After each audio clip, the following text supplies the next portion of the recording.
Chapter 1. Introduction.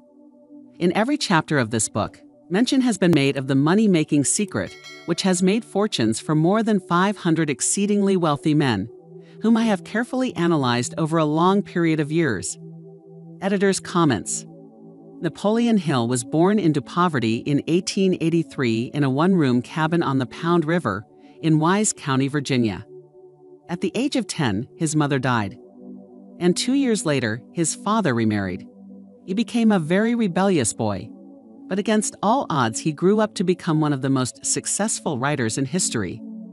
In writing Think and Grow Rich, he committed more than 25 years of his life to redefine the way we think about success and how to become successful. Think and Grow Rich is a product of a commission he was given by Mr. Andrew Carnegie, one of the richest people in the world in early 20th century. As part of the commission, Hill interviewed over 500 millionaires to find a formula of success that could be used by the average person.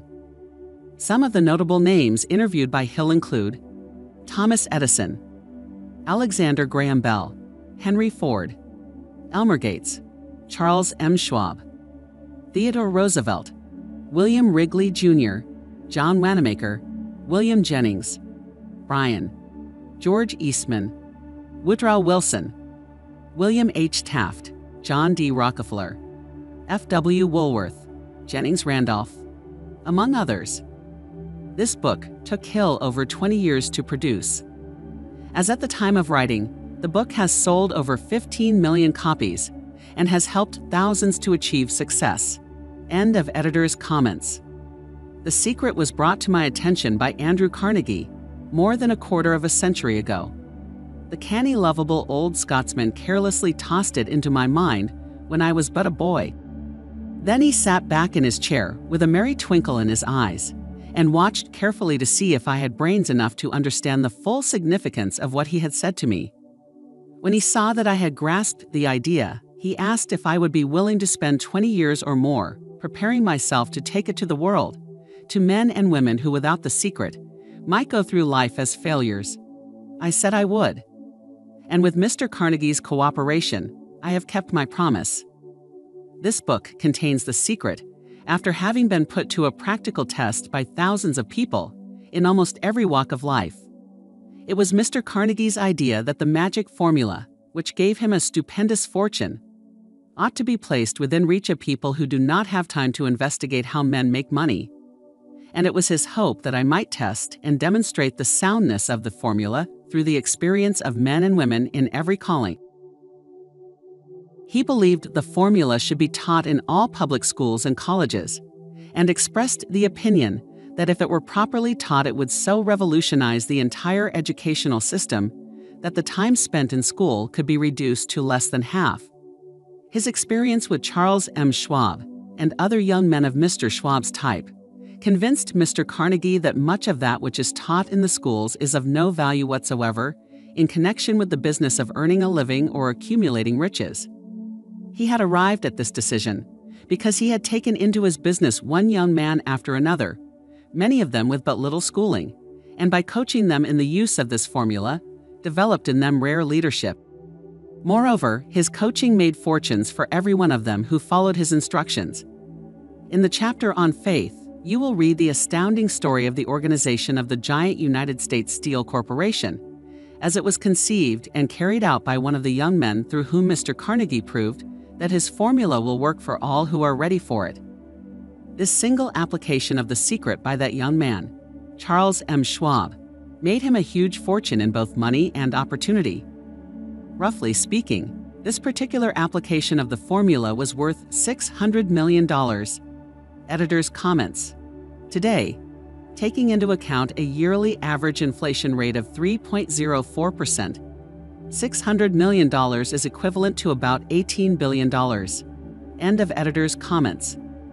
These facts, and they are facts well known to almost everyone who knew Mr. Carnegie, give you a fair idea of what the reading of this book may bring to you, provided you know what it is that you want.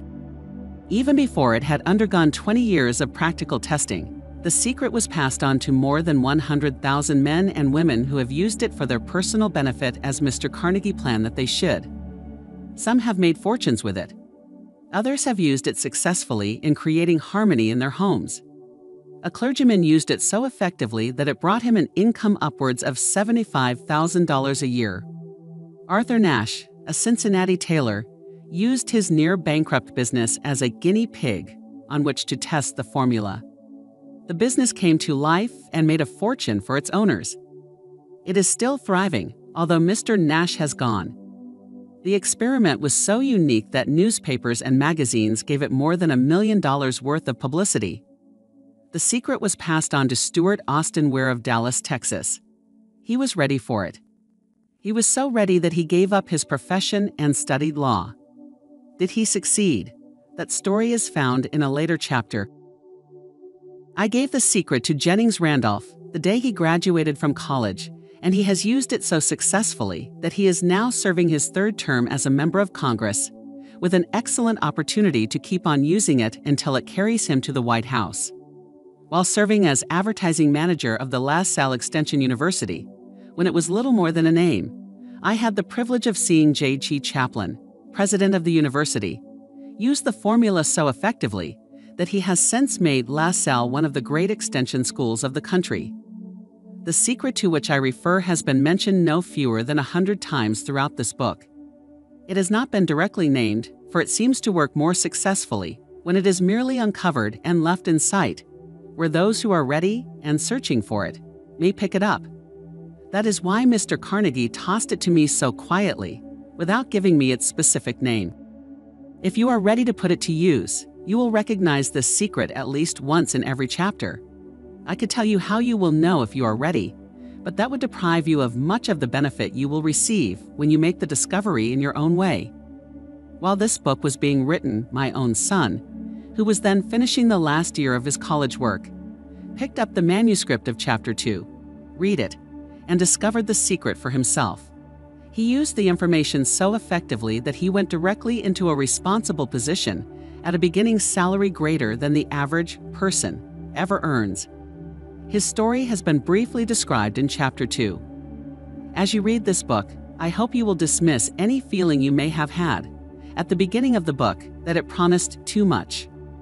Furthermore, if you have ever been discouraged, if you have had difficulties to surmount which took the very soul out of you, if you have tried and failed, if you were ever handicapped by illness or physical affliction, this story of my son's discovery and use of the Carnegie formula may prove to be the oasis in the desert of lost hope for which you have been searching.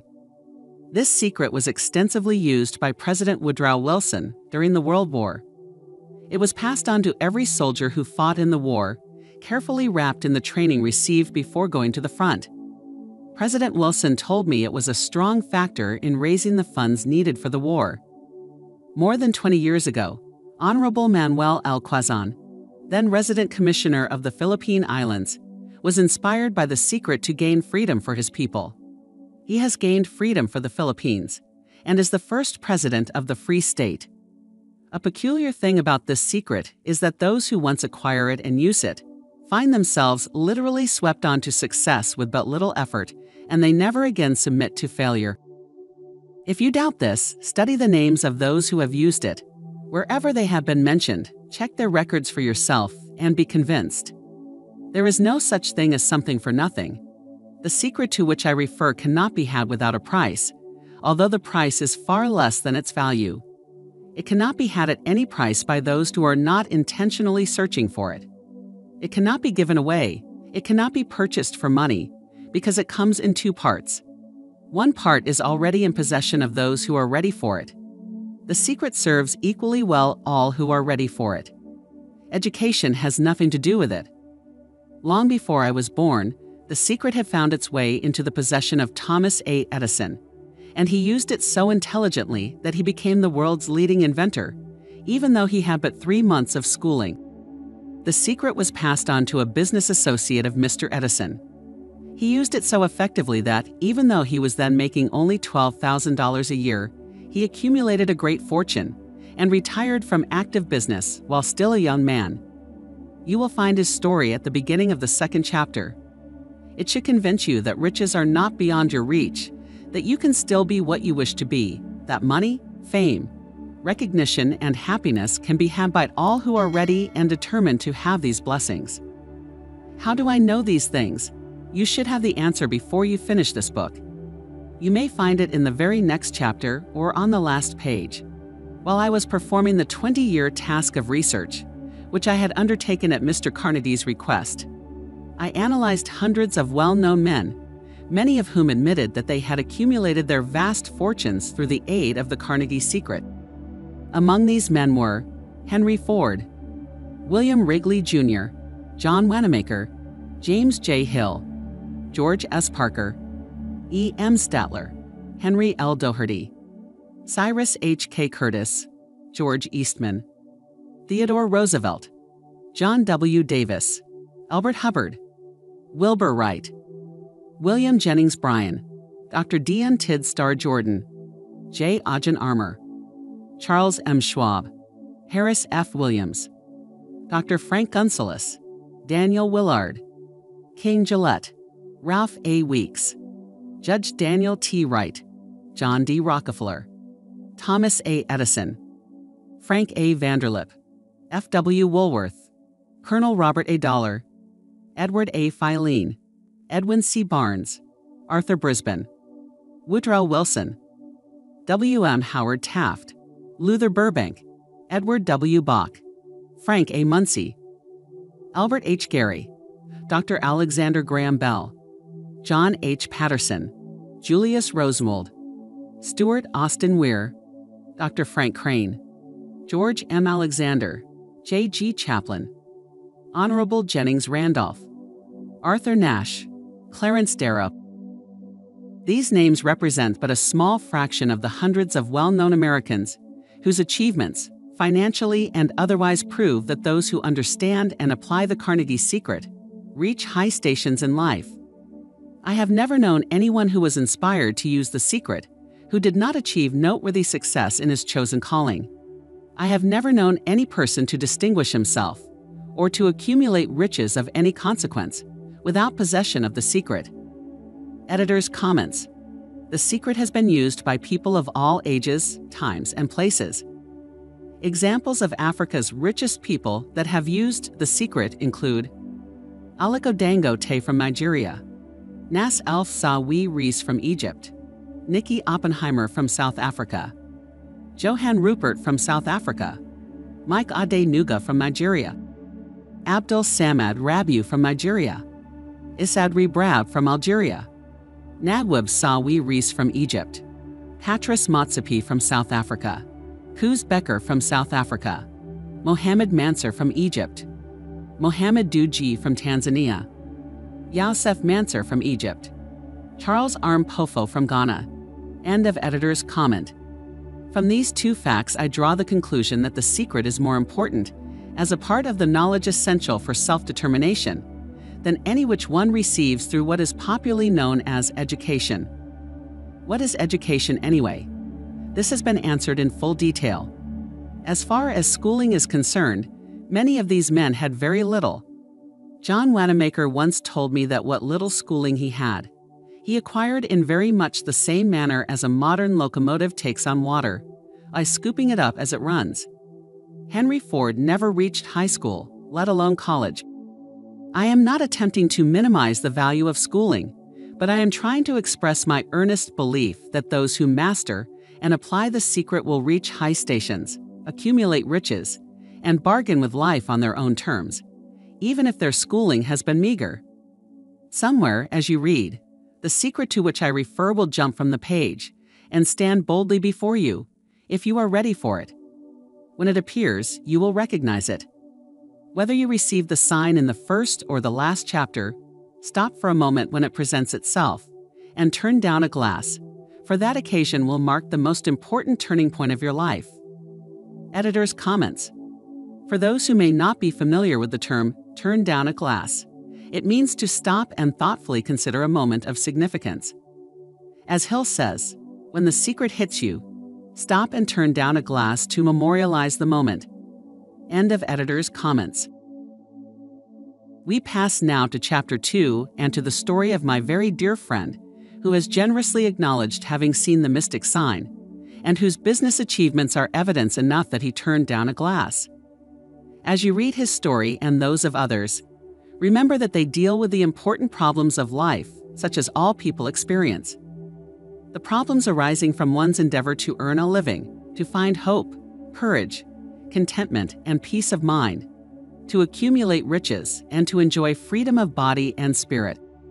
Remember too, as you go through the book, that it deals with facts and not with fiction, its purpose being to convey a great universal truth through which all who are ready may learn not only what to do, but also how to do it, and receive as well the needed stimulus to make a start. As a final word of preparation before you begin the next chapter, may I offer one brief suggestion which may provide a clue by which the Carnegie secret may be recognized. It is this: all achievement, all earned riches, have their beginning in an idea. If you are ready for the secret, you already possess one half of it. Therefore, you will readily recognize the other half the moment it reaches your mind. Chapter 2. Introduction. The man who thought his way into partnership with Thomas A. Edison. Truly, thoughts are things, and powerful things at that, when they are mixed with definiteness of purpose, persistence, and a burning desire for their translation into riches or other material objects. A little more than 30 years ago, Edwin C. Barnes discovered how true it is that men really do think and grow rich. His discovery did not come about at one sitting. It came little by little, beginning with a burning desire to become a business associate of the great Edison.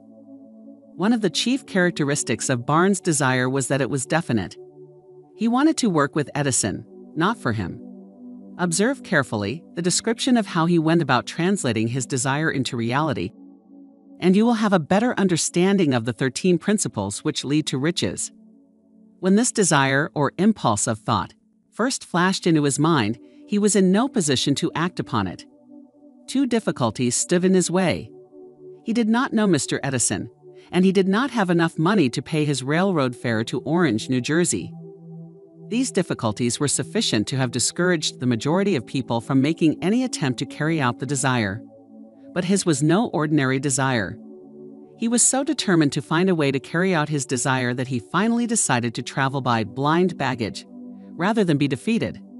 To the uninitiated, this means that he went to East Orange on a freight train. He presented himself at Mr. Edison's laboratory and announced he had come to go into business with the inventor. In speaking of the first meeting between Barnes and Edison years later, Mr. Edison said, "He stood there before me, looking like an ordinary tramp. But there was something in the expression of his face which conveyed the impression that he was determined to get what he had come after. I had learned from years of experience with men that when a man really desires a thing so deeply that he is willing to stake his entire future on a single turn of the wheel in order to get it, he is sure to win. I gave him the opportunity he asked for, because I saw he had made up his mind to stand by until he succeeded. Subsequent events proved that no mistake was made. Just what young Barnes said to Mr. Edison on that occasion was far less important than that which he thought. Edison himself said so. It could not have been the young man's appearance which got him his start in the Edison office, for that was definitely against him. It was what he thought that counted.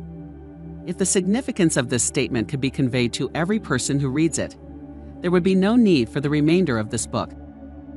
Barnes did not get his partnership with Edison on his first interview. He did get a chance to work in the Edison offices, at a very nominal wage, doing work that was unimportant to Edison, but most important to Barnes, because it gave him an opportunity to display his merchandise where his intended partner could see it. Months went by. Apparently nothing happened to bring the coveted goal which Barnes had set up in his mind as his definite major purpose. But something important was happening in Barnes' mind. He was constantly intensifying his desire to become the business associate of Edison. Psychologists have correctly said that when one is truly ready for a thing, it puts in its appearance. Barnes was ready for a business association with Edison. Moreover, he was determined to remain ready until he got that which he was seeking. He did not say to himself, "Ah well, what's the use? I guess I'll change my mind and try for a salesman's job." But he did say, "I came here to go into business with Edison, and I'll accomplish this end if it takes the remainder of my life." He meant it. What a different story people would have to tell if only they would adopt a definite purpose and stand by that purpose until it had time to become an all-consuming obsession. Maybe young Barnes did not know it at the time, but his bulldog determination, his persistence in standing at the back of a single desire, was destined to mow down all opposition and bring him the opportunity he was seeking. When the opportunity came, it appeared in a different form, and from a different direction than Barnes had expected. That is one of the tricks of opportunity. It has a sly habit of slipping in by the back door, and often it comes disguised in the form of misfortune or temporary defeat. Perhaps this is why so many fail to recognize opportunity. Mr. Edison had just perfected a new office device, known at that time as the Edison dictating machine, now the Ediphone. His salesmen were not enthusiastic over the machine. They did not believe it could be sold without great effort. Barnes saw his opportunity. It had crawled in quietly, hidden in a queer-looking machine which interested no one but Barnes and the inventor. Barnes knew he could sell the Edison dictating machine. He suggested this to Edison and promptly got his chance. He did sell the machine. In fact, he sold it so successfully that Edison gave him a contract to distribute and market it all over the nation. Out of that business association grew the slogan, "Made by Edison and installed by Barnes." The business alliance has been in operation for more than 30 years. Out of it, Barnes has made himself rich in money, but he has done something infinitely greater. He has proved that one really may think and grow rich. How much actual cash that original desire of Barnes has been worth to him, I have no way of knowing. Perhaps it has brought him $2 or $3 million, but the amount, whatever it is, becomes insignificant when compared with the greater asset he acquired in the form of definite knowledge, that an intangible impulse of thought can be transmuted into its physical counterpart by the application of known principles. Barnes literally thought himself into a partnership with the great Edison. He thought himself into a fortune. He had nothing to start with, except the capacity to know what he wanted, and the determination to stand by that desire until he realized it. He had no money to begin with. He had but little education. He had no influence. But he did have initiative, faith, and the will to win. With these intangible forces, he made himself #1 man with the greatest inventor who ever lived. Now let us look at a different situation and study a man who had plenty of tangible evidence of riches, but lost it because he stopped 3 feet short of the goal he was seeking. 3 feet from gold. One of the most common causes of failure is the habit of quitting when one is overtaken by temporary defeat. Every person is guilty of this mistake at one time or another. An uncle of R.U. Darby was caught by the gold fever in the gold rush days and went west to dig and grow rich. He had never heard that more gold has been mined from the brains of men than has ever been taken from the earth. He staked a claim and went to work with pick and shovel. The going was hard, but his lust for gold was definite. After weeks of labor, he was rewarded by the discovery of the shining ore. He needed machinery to bring the ore to the surface. Quietly, he covered up the mine, retraced his footsteps to his home in Williamsburg, Maryland, told his relatives and a few neighbors of the strike. They got together money for the needed machinery and had it shipped. The uncle and Darby went back to work the mine. The first car of ore was mined and shipped to a smelter. The returns proved they had one of the richest mines in Colorado. A few more cars of that ore would clear the debts. Then would come the big killing and profits. Down went the drills. Up went the hopes of Darby and uncle. Then something happened. The vein of gold ore disappeared. They had come to the end of the rainbow, and the pot of gold was no longer there. They drilled on, desperately trying to pick up the vein again, all to no avail. Finally, they decided to quit. They sold the machinery to a junk man for a few $100s and took the train back home. Some junk men are dumb, but not this one. He called in a mining engineer to look at the mine and do a little calculating. The engineer advised that the project had failed because the owners were not familiar with fault lines. His calculations showed that the vein would be found just 3 feet from where the Darbys had stopped drilling. That is exactly where it was found. The junk man took millions of dollars in ore from the mine because he knew enough to seek expert counsel before giving up. Most of the money which went into the machinery was procured through the efforts of R.U. Darby, who was then a very young man. The money came from his relatives and neighbors because of their faith in him. He paid back every dollar of it, although he was years in doing so. Long afterward, Mr. Darby recouped his loss many times over when he made the discovery that desire can be transmuted into gold. The discovery came after he went into the business of selling life insurance. Remembering that he lost a huge fortune because he stopped 3 feet from gold, Darby profited by the experience in his chosen work, by the simple method of saying to himself, "I stopped 3 feet from gold, but I will never stop because men say no when I ask them to buy insurance."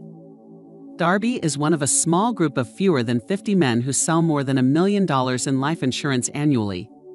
He owes his stickability to the lesson he learned from his quitability in the gold mining business. Before success comes in any man's life, he is sure to meet with much temporary defeat, and perhaps some failure. When defeat overtakes a man, the easiest and most logical thing to do is to quit. That is exactly what the majority of men do. More than 500 of the most successful men this country has ever known told the author their greatest success came just one step beyond the point at which defeat had overtaken them. Failure is a trickster with a keen sense of irony and cunning. It takes great delight in tripping one when success is almost within reach. A 50-cent lesson in persistence. Shortly after Mr. Darby received his degree from the University of Hard Knocks and had decided to profit by his experience in the gold mining business, he had the good fortune to be present on an occasion that proved to him that no does not necessarily mean no. One afternoon, he was helping his uncle grind wheat in an old-fashioned mill. The uncle operated a large farm on which a number of colored sharecrop farmers lived. Quietly, the door was opened, and a small colored child, the daughter of a tenant, walked in and took her place near the door. The uncle looked up, saw the child, and barked at her roughly, "What do you want?" Meekly, the child replied, "My mammy say send her 50 cents. "I'll not do it," the uncle retorted. "Now you run on home." "Yes, sir," the child replied, but she did not move. The uncle went ahead with his work, so busily engaged that he did not pay enough attention to the child to observe that she did not leave. When he looked up and saw her still standing there, he yelled at her, "I told you to go on home. Now go, or I'll take a switch to you." The little girl said yes, sir, but she did not budge an inch. The uncle dropped a sack of grain he was about to pour into the mill hopper, picked up a barrel stave, and started toward the child with an expression on his face that indicated trouble. Darby held his breath. He was certain he was about to witness a murder. He knew his uncle had a fierce temper. He knew that colored children were not supposed to defy white people in that part of the country. Editor's comments. The term, colored, as used in this book, may sound offensive to some contemporary readers. However, the editor chose to retain the term, as it better conveys the power dynamics at play between the child and Darby's uncle. End of editor's comment. When the uncle reached the spot where the child was standing, she quickly stepped forward one step, looked up into his eyes, and screamed at the top of her shrill voice, "My mammy's gotta have that 50 cents. The uncle stopped, looked at her for a minute, then slowly laid the barrel stave on the floor, put his hand in his pocket, took out $50, and gave it to her. The child took the money and slowly backed toward the door, never taking her eyes off the man whom she had just conquered. After she had gone, the uncle sat down on a box and looked out the window into space for more than 10 minutes. He was pondering with awe over the whipping he had just taken. Mr. Darby, too, was doing some thinking. That was the first time in all his experience that he had seen a colored child deliberately master an adult white person. How did she do it? What happened to his uncle that caused him to lose his fierceness and become as docile as a lamb? What strange power did this child use that made her master over her superior? These and other similar questions flashed into Darby's mind, but he did not find the answer until years later when he told me the story.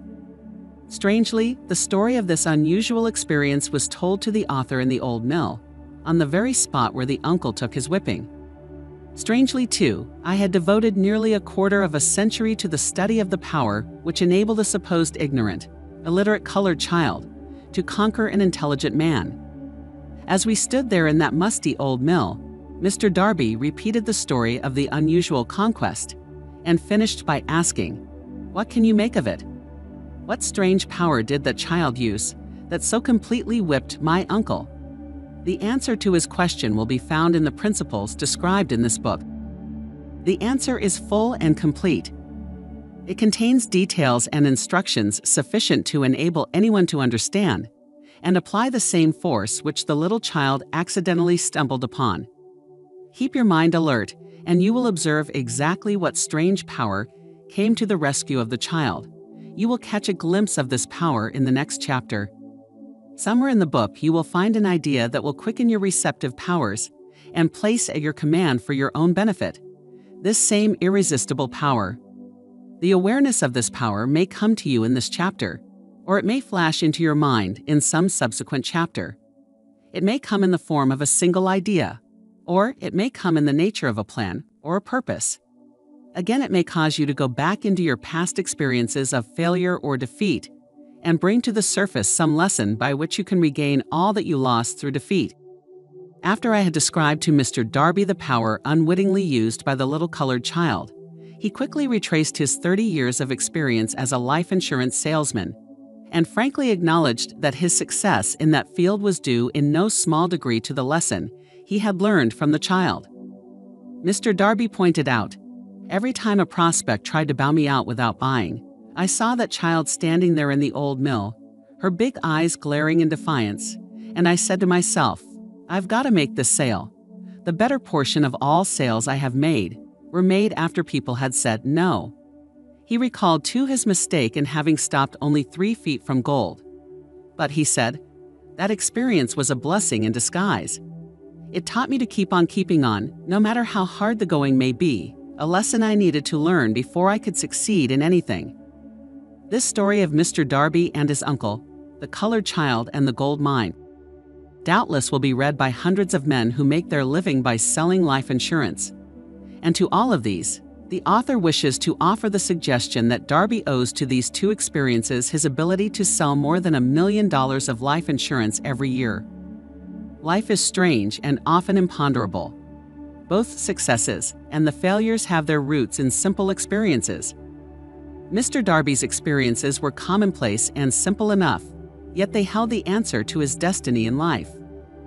Therefore, they were as important to him as life itself. He profited by these 2 dramatic experiences because he analyzed them and found the lesson they taught. But what of the person who has neither the time nor the inclination to study failure in search of knowledge that may lead to success? Where and how is he to learn the art of converting defeat into the stepping stones of opportunity? In answer to these questions, this book was written. The answer called for a description of 13 principles. As you read, the answer you seek may be found in your own mind, through some idea, plan, or purpose, which may spring into your mind as you read. One sound idea is all that one needs to achieve success. The principles described in this book contain the best and the most practical of all that is known, concerning the ways and means of creating useful ideas. Before we go any further in the description of these principles, we believe you are entitled to receive this important suggestion. When riches begin to come, they come so quickly in such great abundance that one wonders where they have been hiding during all those lean years. This is an astounding statement, and all the more so when we take into consideration the popular belief that riches come only to those who work hard and long. When you begin to think and grow rich, you will observe that riches begin with a state of mind, with definiteness of purpose, and with little or no hard work. You and every other person ought to be interested in knowing how to acquire that state of mind which will attract riches. I spent 25 years in research analyzing more than 25,000 people, because I too wanted to know how wealthy men become that way. Without that research, this book could not have been written. Now take notice of the very significant contextual points. The business depression started in 1929 and continued onto an all-time record of destruction until sometime after President Roosevelt entered office. Then the depression began to fade into nothingness. Just as an electrician in a theater raises the lights so gradually that darkness is transmuted into light, so did the spell of fear in the minds of the people gradually fade away and become faith. Observe very closely as soon as you master the principles of this philosophy. Begin to follow the instructions for applying those principles. Your financial status will begin to improve, and everything you touch will begin to transmute itself into an asset for your benefit. Impossible. Not at all. One of the main weaknesses of mankind is the average man's familiarity with the word impossible. He knows all the rules which will not work. He knows all the things which cannot be done. This book was written for those who seek the rules which have made others successful and are willing to stake everything on those rules. A great many years ago, I purchased a fine dictionary. The first thing I did with it was to turn to the word impossible and neatly clip it out of the book. That would not be an unwise thing for you to do. Success comes to those who become success conscious. Failure comes to those who indifferently allow themselves to become failure conscious.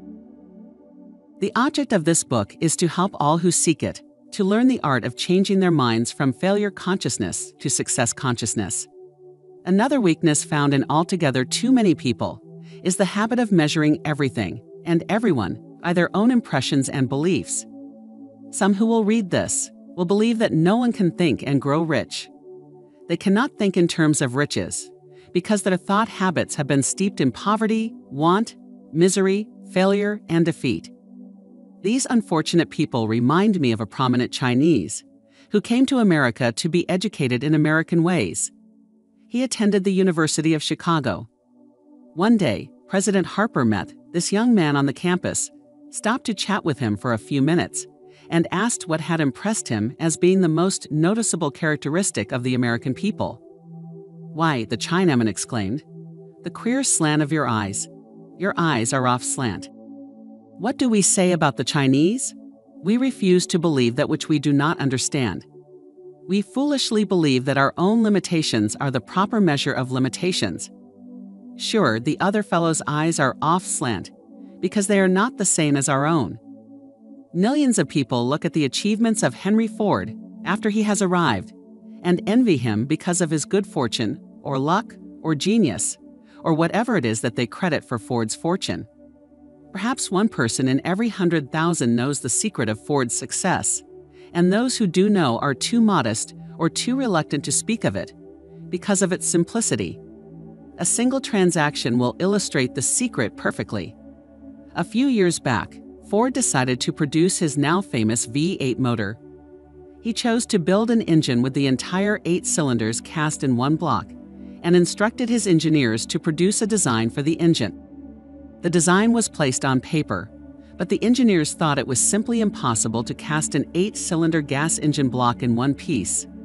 Ford said, "Produce it anyway." But they replied, "It's impossible."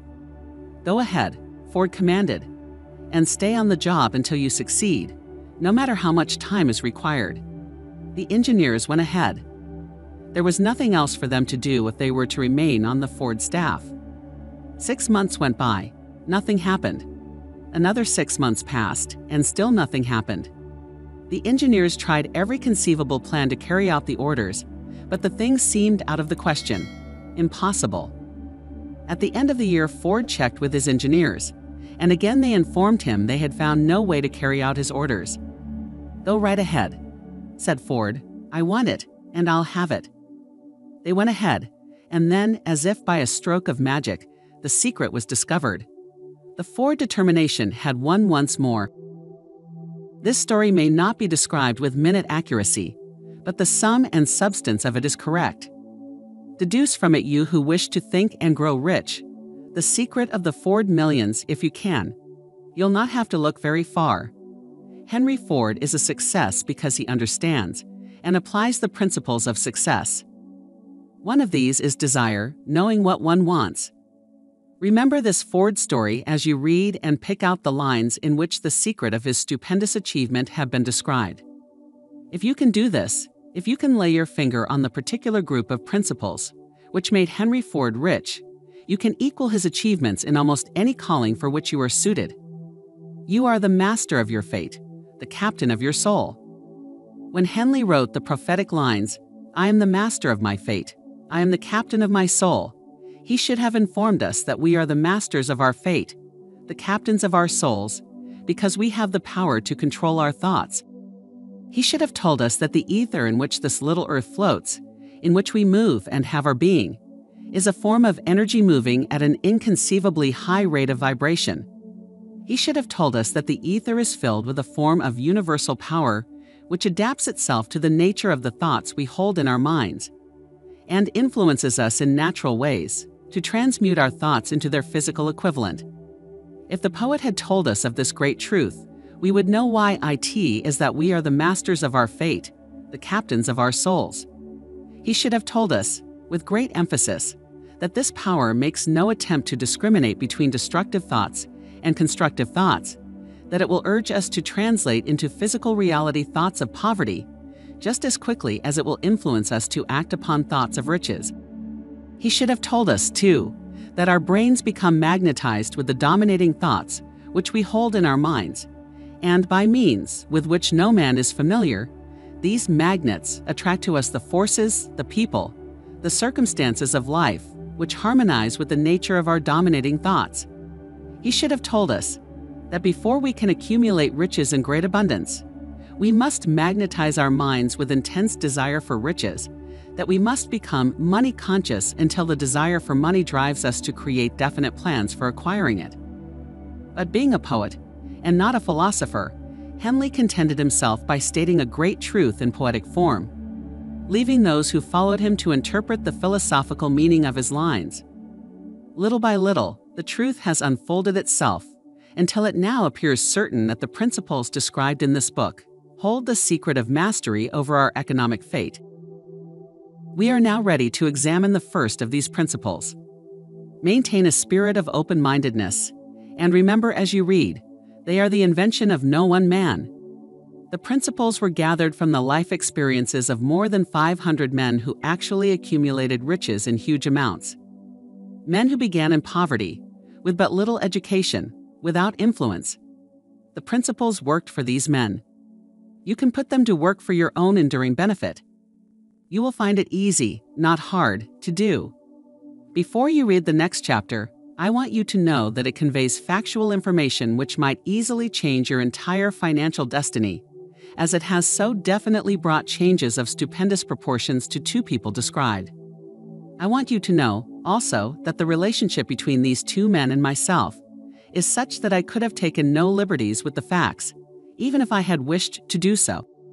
One of them has been my closest personal friend for almost 25 years, the other is my own son.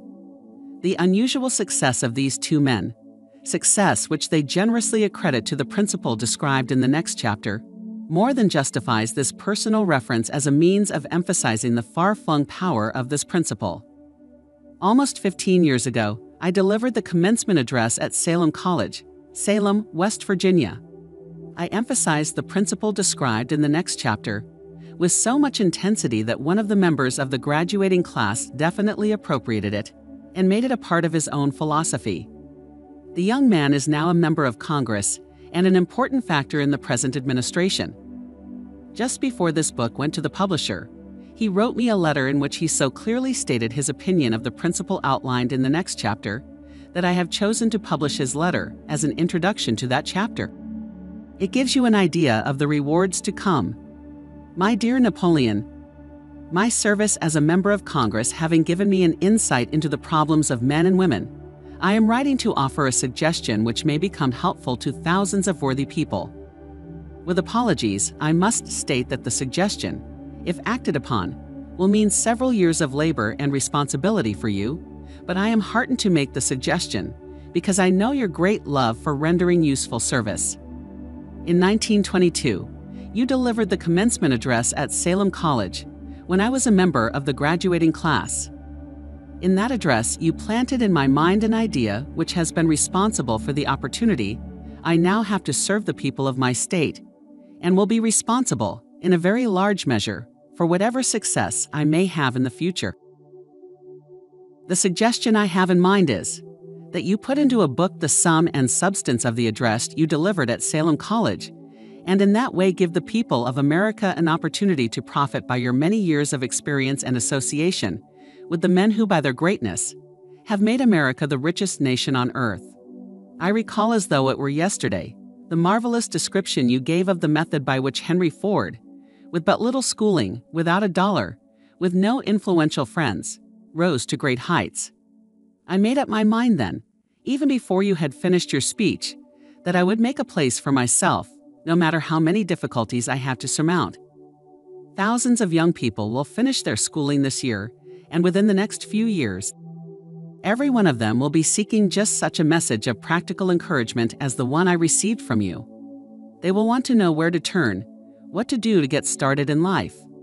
You can tell them, because you have helped to solve the problems of so many people. If there is any possible way that you can afford to render so great a service, may I offer the suggestion that you include with every book one of your personal analysis charts, in order that the purchaser of the book may have the benefit of a complete self-inventory, indicating, as you indicated to me years ago, exactly what is standing in the way of success. Such a service as this, providing the readers of your book with a complete, unbiased picture of their faults and their virtues, would mean to them the difference between success and failure. The service would be priceless. Millions of people are now facing the problem of staging a comeback because of the Depression, and I speak from personal experience when I say, I know these earnest people would welcome the opportunity to tell you their problems and to receive your suggestions for the solution. You know the problems of those who face the necessity of beginning all over again. There are thousands of people in America today who would like to know how they can convert ideas into money. People who must start at scratch, without finances, and recoup their losses. If anyone can help them, you can. If you publish the book, I would like to own the first copy that comes from the press, personally autographed by you. With best wishes, believe me, cordially yours, Jennings Randolph. He did not say, I will work there for a few months, and if I get no encouragement, I will quit and get a job somewhere else. He did say, I will start anywhere. I will do anything Edison tells me to do, but before I am through, I will be his associate. He did not say, I will keep my eyes open for another opportunity in case I fail to get what I want in the Edison organization. He said, there is but one thing in this world that I am determined to have, and that is a business association with Thomas A. Edison. I will burn all bridges behind me and stake my entire future on my ability to get what I want. Editor's comments. To the contemporary reader, the notion of burning all bridges suggests a cutthroat, shady business mentality that has come to be seen as a problem of capitalism and a decadent world. It is important to note that is not what Napoleon Hill is suggesting here. Rather, he is suggesting, as the next passage will show, a need to give one's everything to a cause that one believes in. End of editor's comment. He left himself no possible way of retreat. He had to win or perish. That is all there is to the Barnes story of success. A long while ago, a great warrior faced a situation which made it necessary for him to make a decision which ensured his success on the battlefield. He was about to send his armies against a powerful foe whose men outnumbered his own. He loaded his soldiers into boats, sailed to the enemy's country, unloaded soldiers and equipment, then gave the order to burn the ships that had carried them. Addressing his men before the first battle, he said, "You see the boats going up in smoke. That means that we cannot leave these shores alive unless we win. We now have no choice, we win or we perish." They won. Every person who wins in any undertaking must be willing to burn his ships and cut all sources of retreat. Only by so doing can one be sure of maintaining that state of mind known as a burning desire to win that is essential to success. The morning after the Great Chicago Fire, a group of merchants stood on State Street, looking at the smoking remains of what had been their stores. They went into a conference to decide if they would try to rebuild or leave Chicago and start over in a more promising section of the country. They reached a decision, all except one, to leave Chicago. The merchant who decided to stay and rebuild pointed a finger at the remains of his store and said, "Gentlemen, on that very spot I will build the world's greatest store, no matter how many times it may burn down." That was more than 50 years ago. The store was built. It stands there today, a towering monument to the power of that state of mind known as a burning desire. The easy thing for Marshall Field to have done would have been exactly what his fellow merchants did. When the going was hard and the future looked dismal, they pulled up and went where the going seemed easier. Notice this difference between Marshall Field and the other merchants, because it is the same difference which distinguishes Edwin C. Barnes from thousands of other young men who have worked in the Edison organization. It is the same difference which distinguishes practically all who succeed from those who fail. Every human being who reaches the age of understanding of the purpose of money wishes for it. Wishing will not bring riches, but desiring riches with a state of mind that becomes an obsession, then planning definite ways and means to acquire riches, and backing those plans with persistence which does not recognize failure will bring riches. The method by which desire for riches can be transmuted into its financial equivalent consists of 6 definite, practical steps. First, fix in your mind the exact amount of money you desire. It is not sufficient merely to say, "I want plenty of money." Be definite as to the amount. There is a psychological reason for definiteness which will be described in a subsequent chapter. Second, determine exactly what you intend to give in return for the money you desire. There is no such reality as something for nothing. Third, establish a definite date when you intend to possess the money you desire. Fourth, create a definite plan for carrying out your desire and begin at once, whether you are ready or not, to put this plan into action. Fifth, write out a clear, concise statement of the amount of money you intend to acquire. Name the time limit for its acquisition. State what you intend to give in return for the money, and describe clearly the plan through which you intend to accumulate it. Sixth, read your written statement aloud twice daily, once just before retiring at night, and once after arising in the morning. As you read, see and feel and believe yourself already in possession of the money. It is important that you follow the instructions described in these 6 steps. It is especially important that you observe and follow the instructions in the 6th paragraph. You may complain that it is impossible for you to see yourself in possession of money before you actually have it. Here is where a burning desire will come to your aid. If you truly desire money so keenly that your desire is an obsession, you will have no difficulty in convincing yourself that you will acquire it. The object is to want money, and to become so determined to have it that you convince yourself you will have it. Only those who become money conscious ever accumulate great riches.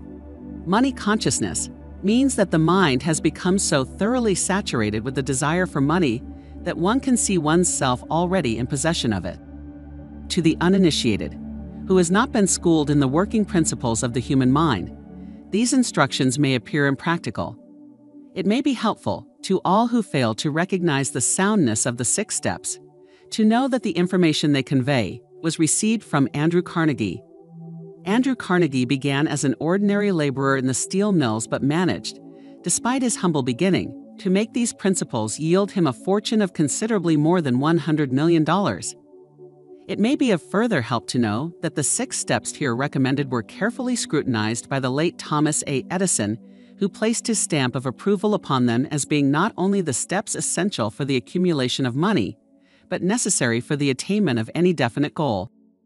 The steps call for no hard labor. They call for no sacrifice. They do not require one to become ridiculous or credulous. To apply them calls for no great amount of education. But the successful application of these 6 steps does call for sufficient imagination to enable one to see and to understand that accumulation of money cannot be left to chance, good fortune, and luck. One must realize that all who have accumulated great fortunes first did a certain amount of dreaming, hoping, wishing, desiring, and planning before they acquired money. You may as well know, right here, that you can never have riches in great quantities unless you can work yourself into a white heat of desire for money and actually believe you will possess it. You may as well know, also, that every great leader, from the dawn of civilization down to the present, was a dreamer. Christianity is the greatest potential power in the world today, because its founder was an intense dreamer who had the vision and the imagination to see realities in their mental and spiritual form before they had been transmuted into physical form. If you do not see great riches in your imagination, you will never see them in your bank balance. Never in the history of world has there been so great an opportunity for practical dreamers as now exists.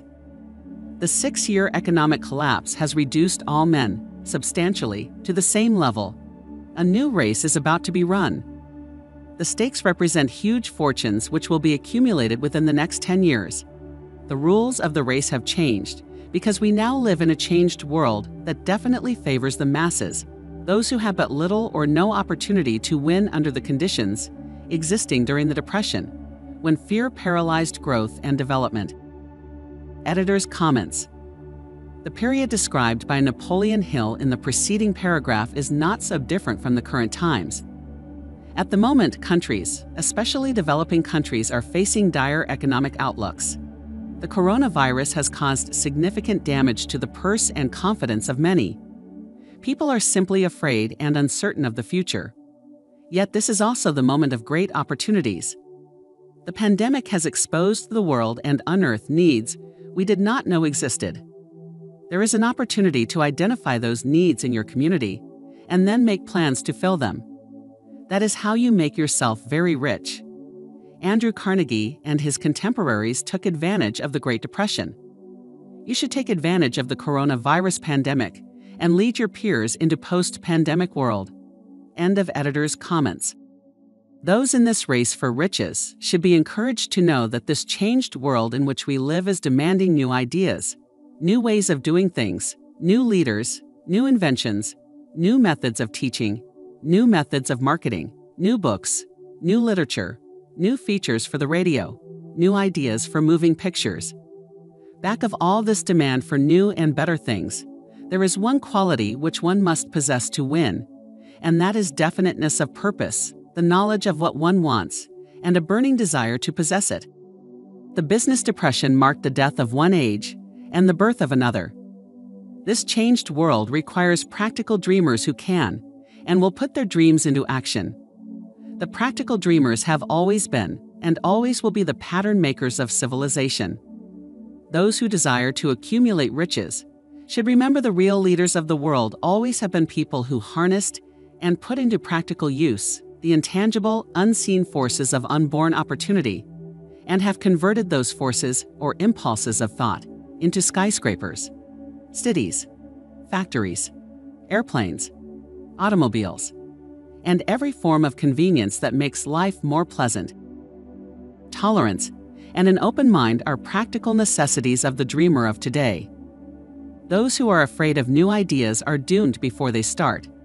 Never has there been a time more favorable to pioneers than the present.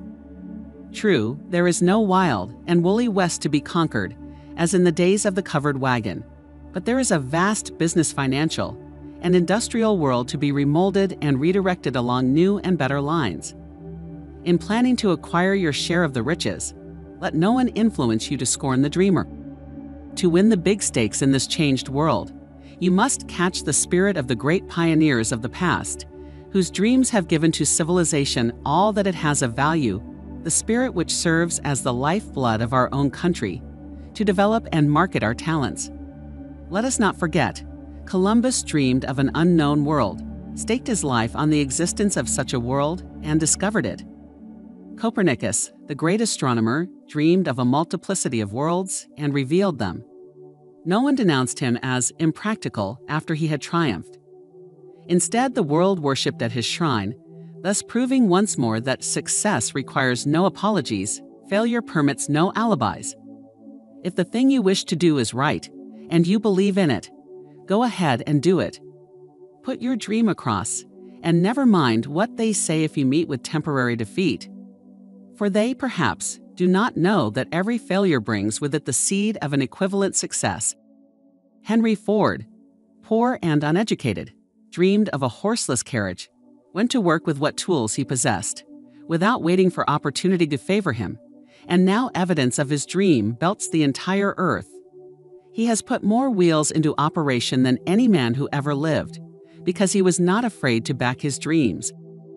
Thomas Edison dreamed of a lamp that could be operated by electricity, began where he stood to put his dream into action, and despite more than 10,000 failures, he stood by that dream until he made it a physical reality.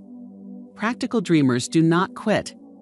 Wellen dreamed of a chain of cigar stores, transformed his dream into action, and now the United Cigar Stores occupy the best corners in America. Lincoln dreamed of freedom for the black slaves, put his dream into action, and barely missed living to see a united North and South translate his dream into reality. The Wright brothers dreamed of a machine that would fly through the air. Now one may see evidence all over the world that they dreamed soundly. Marconi dreamed of a system for harnessing the intangible forces of the ether. Evidence that he did not dream in vain may be found in every wireless and radio in the world. Moreover, Marconi's dream brought the humblest cabin and the most stately manor house side by side. It made the people of every nation on earth backdoor neighbors. It gave the President of the United States a medium by which he may talk to all the people of America at one time and on short notice. It may interest you to know that Marconi's friends had him taken into custody and examined in a psychiatric hospital when he announced he had discovered a principle through which he could send messages through the air without the aid of wires or other direct physical means of communication. The dreamers of today fare better. The world has become accustomed to new discoveries. Nay, it has shown a willingness to reward the dreamer who gives the world a new idea. The greatest achievement was at first, and for a time, but a dream. The oak sleeps in the acorn. The bird waits in the egg, and in the highest vision of the soul, a waking angel stirs. Dreams are the seedlings of reality. Awake, arise, and assert yourself, you dreamers of the world. Your star is now in the ascendancy. The coronavirus pandemic brought the opportunity you have been waiting for. It taught people humility, tolerance, and open-mindedness. The world is filled with an abundance of opportunity which the dreamers of the past never knew. A burning desire to be and to do is the starting point from which the dreamer must take off. Dreams are not born of indifference, laziness, or lack of ambition. The world no longer scoffs at the dreamer, nor calls him impractical. If you think it does, take a trip to Tennessee and witness what a dreamer president has done in the way of harnessing and using the great water power of America. A score of years ago, such a dream would have seemed like madness. You have been disappointed, you have undergone defeat or in the depression. You have felt the great heart within you crushed until it bled. Take courage, for these experiences have tempered the spiritual metal of which you are made. They are assets of incomparable value. Remember, too, that all who succeed in life get off to a bad start and pass through many heartbreaking struggles before they arrive. The turning point in the lives of those who succeed usually comes at the moment of some crisis through which they are introduced to their other selves. John Bunyan wrote The Pilgrim's Progress, which is among the finest of all English literature, after he had been confined in prison and sorely punished because of his views on the subject of religion. O. Henry discovered the genius which slept within his brain after he had met with great misfortune and was confined in a prison cell in Columbus, Ohio. Being forced through misfortune to become acquainted with his other self and to use his imagination, he discovered himself to be a great author instead of a miserable criminal and outcast. Strange and varied are the ways of life, and stranger still are the ways of infinite intelligence, through which men are sometimes forced to undergo all sorts of punishment before discovering their own brains and their own capacity to create useful ideas through imagination. Edison, the world's greatest inventor and scientist, was a tramped telegraph operator. He failed innumerable times before he was finally driven to the discovery of the genius which slept within his brain. Charles Dickens began by pasting labels on blacking pots. The tragedy of his first love penetrated the depths of his soul and converted him into one of the world's truly great authors. That tragedy produced first David Copperfield, then a succession of other works that made this a richer and better world for all who read his books. Disappointment over love affairs generally has the effect of driving men to drink and women to ruin. And this because most people never learn the art of transmuting their strongest emotions into dreams of a constructive nature. Helen Keller became deaf, dumb, and blind shortly after birth. Despite her greatest misfortune, she has written her name indelibly in the pages of the history of the great. Her entire life has served as evidence that no one ever is defeated until defeat has been accepted as a reality. Robert Burns was an illiterate country lad. He was cursed by poverty and grew up to be a drunkard in the bargain. The world was made better for his having lived, because he clothed beautiful thoughts in poetry, and thereby plucked a thorn and planted a rose in its place. Booker T. Washington was born in slavery, handicapped by race and color. Because he was tolerant, had an open mind at all times on all subjects, and was a dreamer, he left his impression for good on an entire race.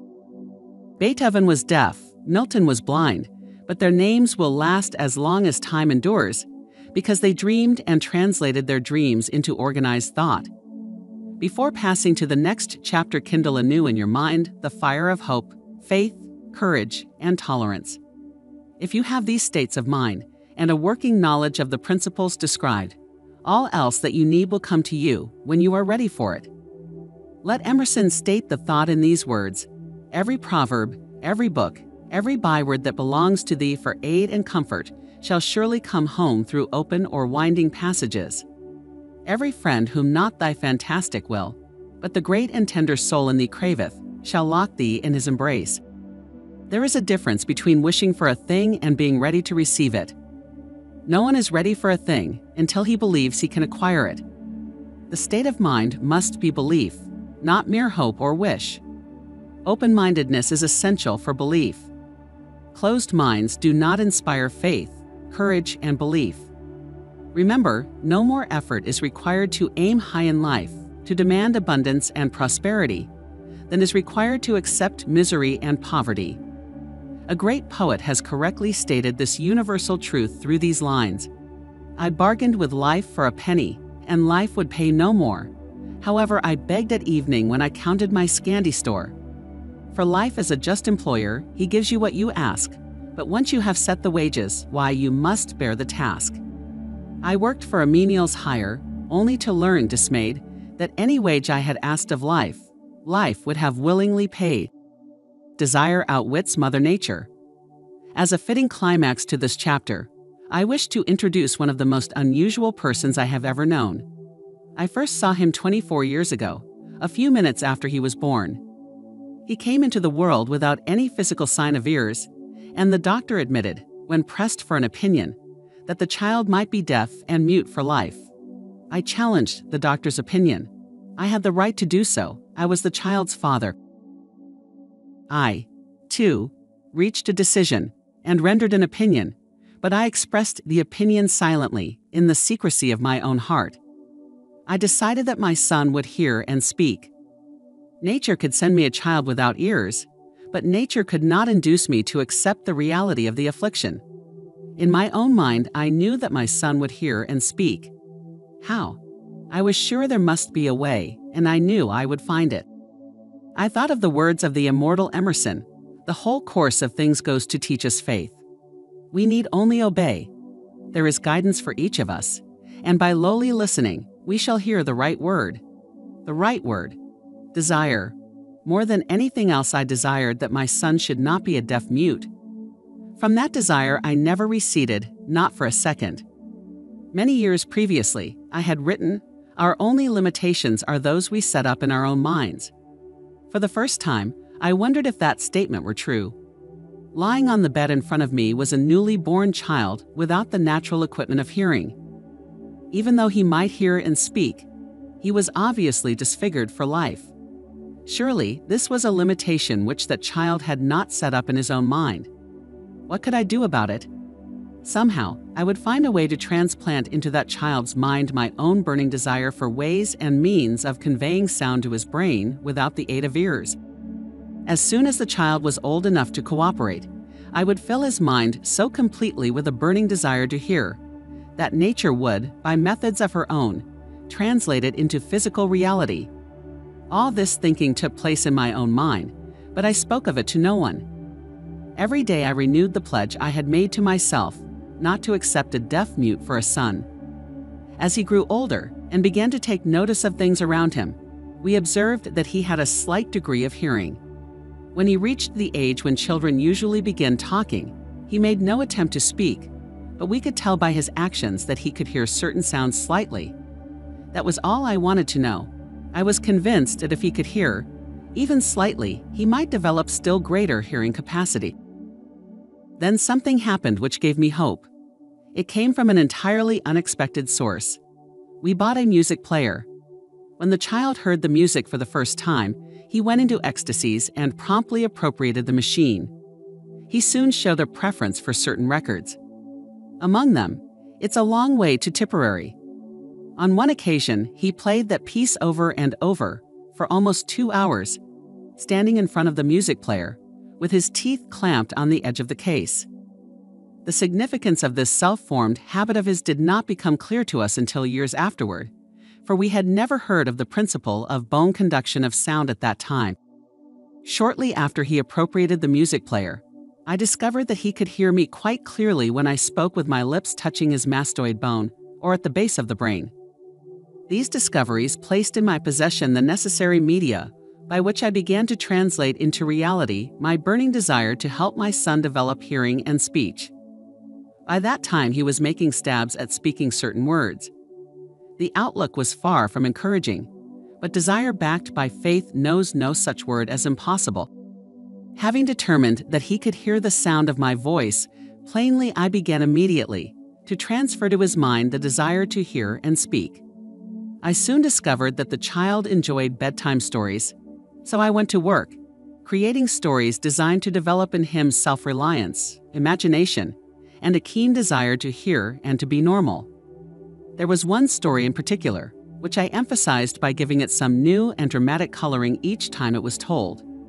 It was designed to plant in his mind the thought that his affliction was not a liability, but an asset of great value. Despite the fact that all the philosophy I had examined clearly indicated that every adversity brings with it the seed of an equivalent advantage, I must confess that I had not the slightest idea how this affliction could ever become an asset. However, I continued my practice of wrapping that philosophy in bedtime stories, hoping the time would come when he would find some plan by which his handicap could be made to serve some useful purpose. Reason told me plainly that there was no adequate compensation for the lack of ears and natural hearing equipment. Desire backed by faith pushed reason aside and inspired me to carry on. As I analyze the experience in retrospect, I can see now that my son's faith in me had much to do with the astounding results. He did not question anything I told him. I sold him the idea that he had a distinct advantage over his older brother and that this advantage would reflect itself in many ways. For example, the teachers in school would observe that he had no ears, and because of this, they would show him special attention and treat him with extraordinary kindness. They always did. His mother saw to that, by visiting the teachers and arranging with them to give the child the extra attention necessary. I sold him the idea, too, that when he became old enough to sell newspapers, he would have a big advantage over his brother, for the reason that people would pay him extra money for his wares, because they could see that he was a bright, industrious boy, despite the fact he had no ears. We could notice that gradually the child's hearing was improving. Moreover, he had not the slightest tendency to be self-conscious because of his affliction. When he was about 7, he showed the first evidence that our method of servicing his mind was bearing fruit. For several months he begged for the privilege of selling newspapers, but his mother would not give her consent. She was afraid that his deafness made it unsafe for him to go on the street alone. Finally, he took matters in his own hands. One afternoon, when he was left at home with the servants, he climbed through the kitchen window shinnied to the ground and set out on his own. He borrowed 6 cents in capital from the neighborhood shoemaker, invested it in papers, sold out, reinvested, and kept repeating until late in the evening. After balancing his accounts and paying back the 6 cents he had borrowed from his banker, he had a net profit of 42 cents. When we got home that night, we found him in bed asleep, with the money tightly clenched in his hand. His mother opened his hand, removed the coins, and cried. Of all things, crying over her son's first victory seemed so inappropriate. My reaction was the reverse. I laughed heartily, for I knew that my endeavor to plant in the child's mind an attitude of faith in himself had been successful. His mother saw, in his first business venture, a little deaf boy who had gone out in the streets and risked his life to earn money. I saw a brave, ambitious, self-reliant little businessman whose stock in himself had been increased 100% because he had gone into business on his own initiative and had won. The transaction pleased me because I knew that he had given evidence of a trait of resourcefulness that would go with him all through life. Later events proved this to be true.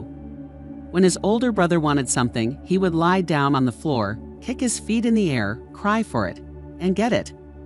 When the little deaf boy wanted something, he would plan a way to earn the money, then buy it for himself. He still follows that plan. Truly, my own son has taught me that handicaps can be converted into stepping stones on which one may climb toward some worthy goal, unless they are accepted as obstacles and used as alibis.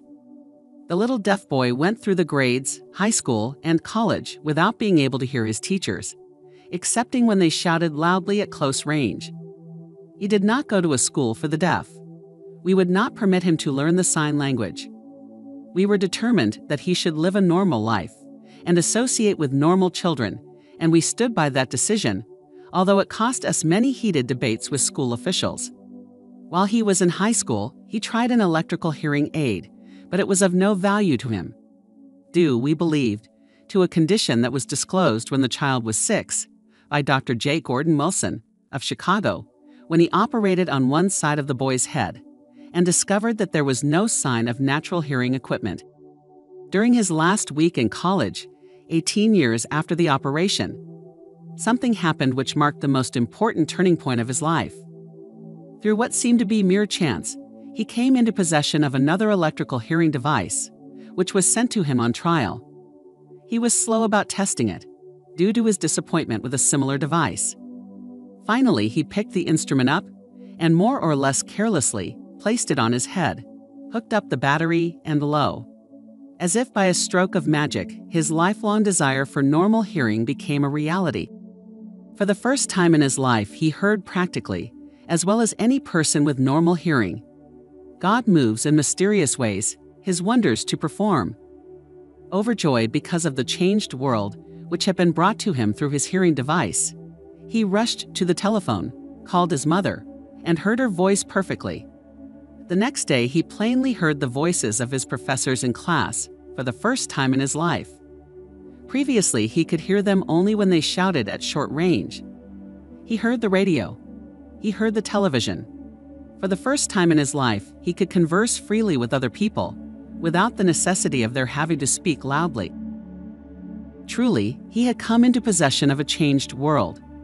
We had refused to accept nature's error, and by persistent desire, we had induced nature to correct that error through the only practical means available.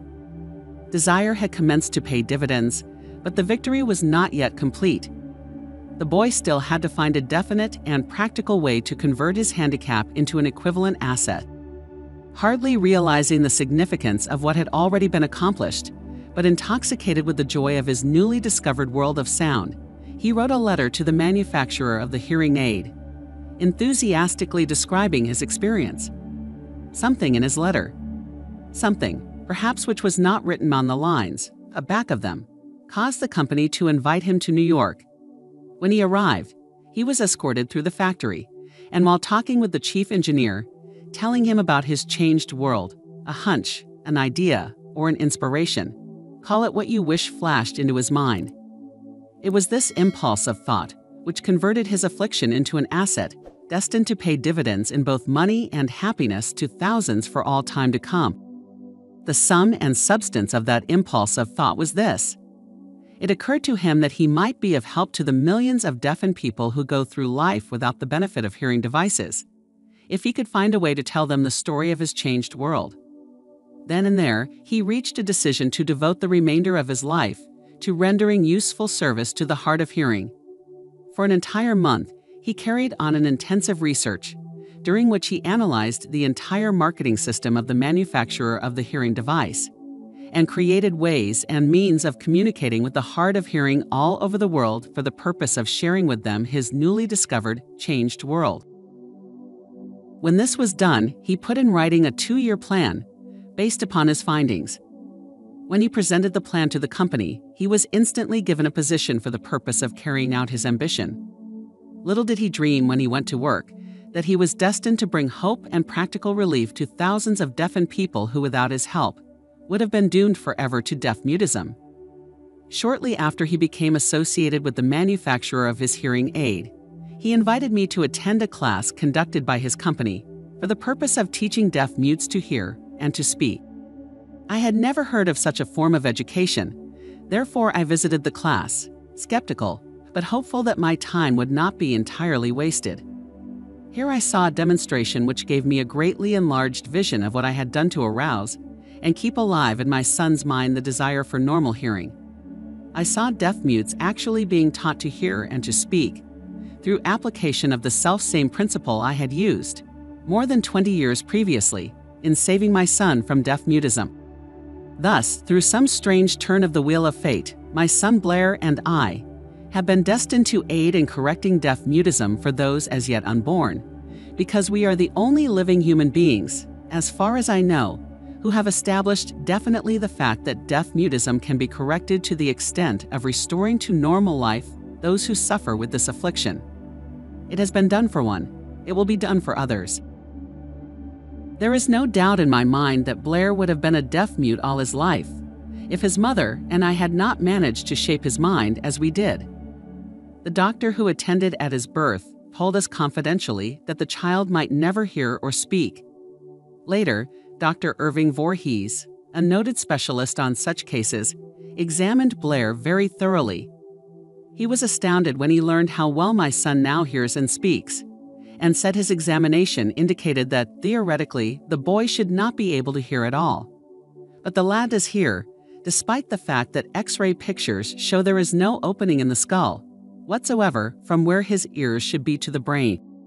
When I planted in his mind the desire to hear, talk, and live as a normal person, there went with that impulse some strange influence which caused nature to become bridge builder and span the gulf of silence between his brain and the outer world by some means which the keenest medical specialists have not been able to interpret. It would be sacrilege for me to even conjecture as to how nature performed this miracle. It would be unforgivable if I neglected to tell the world as much as I know of the humble part I assumed in the strange experience. It is my duty and a privilege to say I believe, and not without reason, that nothing is impossible to the person who backs desire with enduring faith. Verily, a burning desire has devious ways of transmuting itself into its physical equivalent. Blair desired normal hearing. Now he has it. He was born with a handicap, which might easily have sent one with a less defined desire to the street, with a bundle of pencils and a tin cup. That handicap now promises to serve as the medium by which he will render useful service to many millions of hard of hearing. Also, to give him useful employment at adequate financial compensation the remainder of his life. The little white lies I planted in his mind when he was a child, by leading him to believe his affliction would become a great asset, which he could capitalize, has justified itself. Verily, there is nothing, right or wrong, which belief, plus burning desire, cannot make real. These qualities are free to everyone. In all my experience in dealing with men and women who had personal problems, I never handled a single case which more definitely demonstrates the power of desire. Authors sometimes make the mistake of writing of subjects of which they have but superficial or very elementary knowledge. It has been my good fortune to have had the privilege of testing the soundness of the power of desire through the affliction of my own son.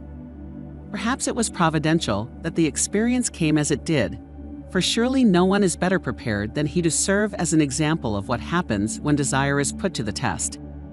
If Mother Nature bends to the will of desire, is it logical that mere men can defeat a burning desire? Strange and imponderable is the power of the human mind. We do not understand the method by which it uses every circumstance, every individual, every physical thing within its reach, as a means of transmuting desire into its physical counterpart. Perhaps science will uncover the secret. I planted in my son's mind the desire to hear and to speak as any normal person hears and speaks. That desire has now become a reality. I planted in his mind the desire to convert his greatest handicap into his greatest asset. That desire has been realized. The modus operandi by which this astounding result was achieved is not hard to describe. It consisted of 3 very definite facts. First, I mixed faith with the desire for normal hearing, which I passed on to my son. Second, I communicated my desire to him in every conceivable way available, through persistent, continuous effort, over a period of years. Third, he believed me. As this chapter was being completed, news came of the death of Madame Schumann Heink. One short paragraph in the News Dispatch gives the clue to this unusual woman's stupendous success as a singer. I quote the paragraph because the clue it contains is none other than desire.